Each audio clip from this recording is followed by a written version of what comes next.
कहानी की शुरुआत होती है दो बचपन की सहेलियों गीत और परमजीत की मुलाकात से। पूरे 25 वर्षों के बाद दोनों एक दूसरे से मिलती हैं।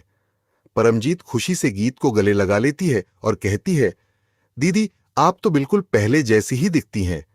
इतने वर्षों में दोनों अपने अपने परिवारों में व्यस्त हो गई थीं। शादी के बाद गीत विदेश चली गई थी, लेकिन बचपन की यादें आज भी दोनों के दिलों में ताजा थीं। परमजीत की मां एक विधवा थीं और गीत के घर में घरेलू काम करती थीं।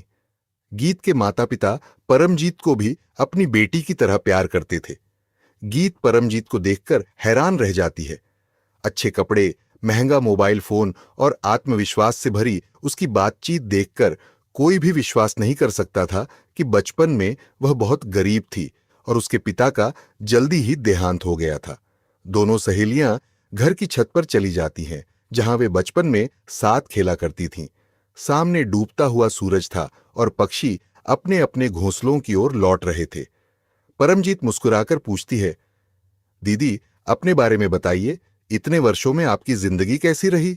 गीत आसमान में उड़ते पक्षियों की ओर देखकर कहती है, मेरी जिंदगी भी इन पक्षियों जैसी रही। शादी के बाद मैं एक अनजान देश चली गई। मैंने अपना परिवार बसाया, पति और उनके माता पिता की सेवा की और अपने दोनों बेटों का पालन पोषण किया। लेकिन अब सास ससुर इस दुनिया में नहीं रहे। बेटे भी अपने अपने काम के लिए अलग हो गए हैं और मेरे पति अधिकतर अपने काम में व्यस्त रहते हैं। परमजीत को यह सुनकर आश्चर्य होता है। वह कहती है, दीदी, आप तो पढ़ाई और खेल दोनों में हमेशा सबसे आगे रहती थीं। आपने इतने सारे पुरस्कार जीते थे, क्या आपने कभी नौकरी नहीं की? गीत हल्की उदासी के साथ जवाब देती है, नहीं, शादी के बाद मुझे काम करने की अनुमति ही नहीं मिली। परिवार की देखभाल करना ही मेरी जिम्मेदारी बन गया। अब गीत उत्सुकता से पूछती है, अच्छा, अब तुम अपनी कहानी बताओ। परमजीत बताती है, मैं मुश्किल से हाई स्कूल तक पढ़ पाई। तभी मेरी मां को गठिया यानी आर्थराइटिस हो गया। उनके इलाज के लिए मुझे दिन में काम करना पड़ता था। फिर वह मुस्कुराते हुए आगे कहती है, लेकिन दीदी, आपके माता पिता ने हमेशा हमारी मदद की। उन्होंने मुझे एक सामाजिक संस्था द्वारा चलाए जा रहे शाम के प्रशिक्षण कार्यक्रम में दाखिला दिलवाया। उस संस्था ने परमजीत को कंप्यूटर चलाना, इंटरनेट का उपयोग करना, डेस्कटॉप पब्लिशिंग और पैसों का सही प्रबंधन करना सिखाया। इतना ही नहीं, संस्था ने उसका बैंक खाता खुलवाया, व्यवसाय शुरू करने के लिए आरण दिलवाया और अपना छोटा सा काम शुरू करने में उसकी पूरी सहायता की। गीत उत्सुक होकर पूछती है, फिर तुमने कौन सा व्यवसाय शुरू किया? परमजीत गर्व से बताती है, मैंने एक डिजिटल सेवा केंद्र और प्रिंटिंग की दुकान शुरू की। आज उसकी दुकान में photocopy, colour print, passport photo, flex और बैनर बनाना, विजिटिंग कार्ड, शादी के card, Aadhaar card, PAN card, voter card, बिजली bill, rail ticket booking, banking सेवाएं, ऑनलाइन फॉर्म भरना, हलफनामे तैयार करना और कई दूसरी डिजिटल सेवाएं उपलब्ध हैं। उसके ग्राहक पंचायत, सरकारी कार्यालय, स्कूल, कॉलेज और आसपास के बहुत से लोग हैं।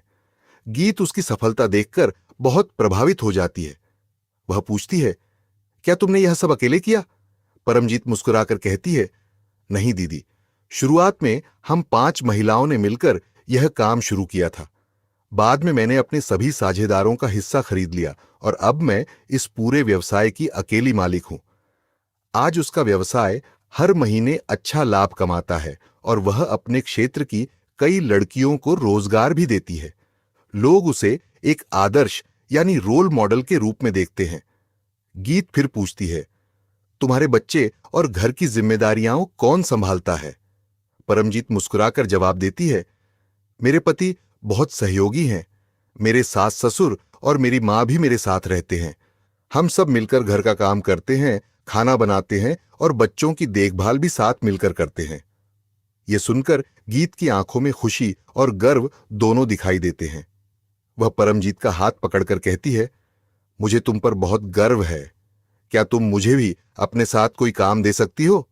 परमजीत हंसते हुए कहती है, दीदी, आप तो पोस्ट ग्रेजुएट हैं, मैं आपको काम कैसे दे सकती हूं? गीत मुस्कुराकर जवाब देती है, डिग्री से बड़ी योग्यता, अनुभव और मेहनत होती है।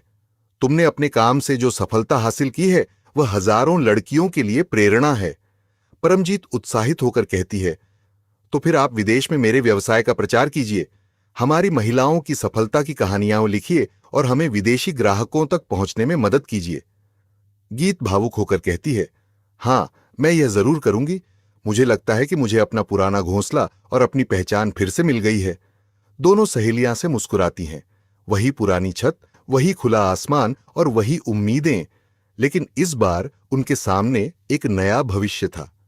दोस्तों, इस कहानी का सबसे बड़ा संदेश यह है कि किसी भी महिला की प्रतिभा केवल घर की चार दीवारी तक सीमित नहीं होती।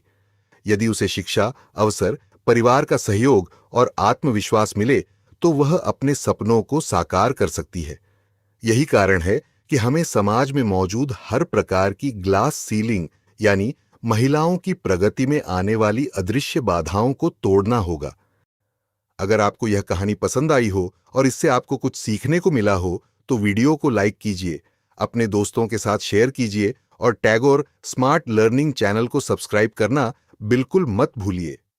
अगर आपके YouTube ऐप में हाइप का विकल्प दिखाई देता है तो इस वीडियो को हाइप भी जरूर करें। धन्यवाद।